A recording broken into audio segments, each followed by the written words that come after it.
আমরা বারংবার বলেছি অন্তর্বর্তীকালীন সরকারের কাছে, বিগত 16 বছর সারা বাংলাদেশে যারা সন্ত্রাসের রাম রাজত্ব কায়েম করেছে, সেই অবৈধ অস্ত্র উদ্ধার করতে হবে। আমরা বারংবার যশোরের জেলা প্রশাসনকেও একই আহ্বান জানিয়েছিলাম।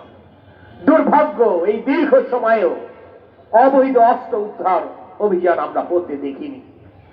আজ সেই আওয়ামী লীগ আমলের ওই গত 16 বছরে সে অবৈধ অস্ত্র আজ নতুন করে গণতন্ত্রকামী মানুষের বুক তাক করে ব্যবহার করা হচ্ছে।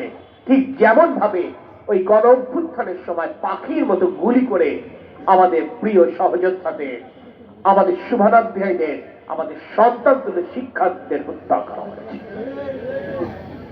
তাই প্রিয় ভাইরা, আজকে শুধু এই প্রতিবাদ কর্মসূচি শুধু এই ঘটনার প্রতিবাদ জানাবার জন্য নয়, এই প্রতিবাদ কর্মসূচির মাধ্যমে বাংলাদেশ জাতীয়তাবাদী দল বাংলাদেশের জনগণকে, গণতন্ত্রকামী জনগণকে, বাংলাদেশের ভোটারদেরকে এই বার্তাটাই দিতে চায়, গণতন্ত্র উত্তরণের পথ এখনো কিন্তু কুসুমাচ্ছন্ন নয়।